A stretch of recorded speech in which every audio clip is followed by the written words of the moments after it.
की चर्चा को सुन के थोड़ा सा डिसअपॉइंट हो जाएंगे, निराश हो जाएंगे, क्योंकि ये हैकर्स के लिए एक नया पता है आपके बैंक अकाउंट का, ये कैसे हो रहा है। बिकॉज मीम्स हमारी लाइफ का, डेली रूटीन का एक बहुत बड़ा एंटरटेनमेंट एस्पेक्ट है। अनुज, देखिए, आपने बड़ा सही कहा। और मीम्स काफी पॉपुलर हैं, यंग जनरेशन के साथ तो बहुत ज्यादा पॉपुलर हैं। कोई भी घटना होती है तो उससे संबंधित मीम्स या लोगों के मीम्स बना के सर्कुलेट करते हैं।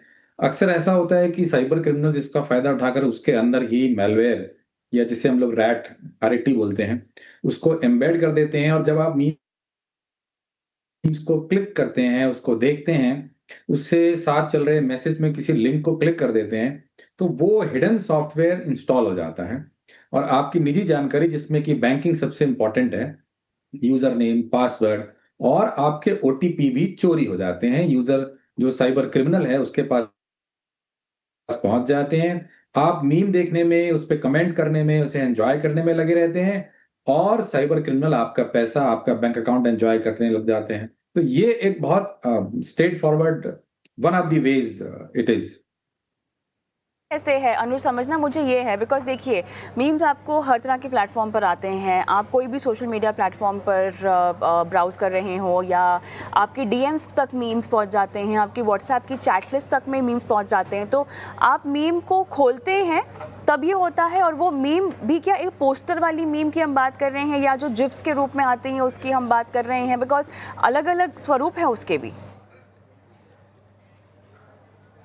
देखिए, ये पोस्टर वाली मीम भी, जो आमतौर पे लोग समझते हैं कि ये तो सिर्फ एक पोस्टर है, उसमें भी क्लिक की फैसिलिटी हो सकती है, हिडन क्लिक की फैसिलिटी हो सकती है। और जिसके साथ अच्छा। में मैसेज और लिंक होता है वो तो है ही है रिस्की। लिंक के बारे में हम लोगों ने हाँ। पहले भी बात की है। लेकिन जो सिर्फ हम पोस्टर देख रहे हैं, उसके साथ भी ये दिक्कत हो सकती है। It can also lead to the rat, जिससे वो रैट जो है, वो मैलवेयर जो है, वो डाउनलोड हो सकता है। तो जो पोस्टर है उसको सिर्फ हम क्लिक करके देख रहे हैं, या केवल हमारे सिस्टम में डिस्प्ले हो जाने से भी उसमें डाउनलोड हो सकता है।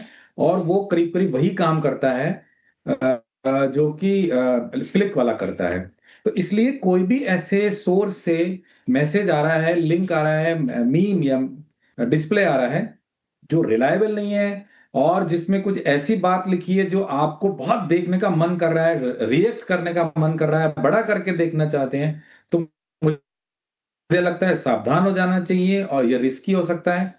और जैसा कि आप भी बता रहे हैं कि ऐसा बहुत ज्यादा हो रहा है, लोगों के अकाउंट खाली हो जाते हैं, उनकी निजी इंफॉर्मेशन चोरी हो सकती है, फोटोग्राफ और वीडियोग्राफ्स भी चोरी हो सकते हैं, जो कि बाद में साइबर क्रिमिनल्स मिस यूज कर सकते हैं।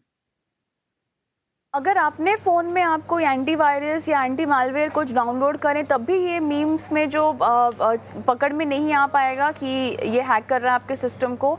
कोई उपाय नहीं है कि अपने फ़ोन में आप पहले से ही एंटीवायरस ऐसा कुछ डाउनलोड कर लें? देखिए, जो एंटीवायरस हैं वो कुछ हद तक इफेक्टिव होते हैं, लेकिन आज आर्टिफिशियल इंटेलिजेंस का जमाना है, जिसमें कि साइबर क्रिमिनल्स भी बहुत तेजी से, विद इन फ्यू मिनट्स और फ्यू सेकंड्स, नए तरह के वायरस, या जिसे हम लोग रैट या कोई भी मैलिशियस सॉफ्टवेयर बना के सर्कुलेट करते हैं। तो शायद एंटीवायरस के लिए जब तक उनकी मैन्युफैक्चरर की तरफ से, जो सर्विस प्रोवाइडर है उनकी तरफ से, उसका एंटी डॉट डाउनलोड नहीं होगा, सिग्नेचर डाउनलोड नहीं होगा, वो शायद उसको रोकने में कामयाब नहीं होंगे।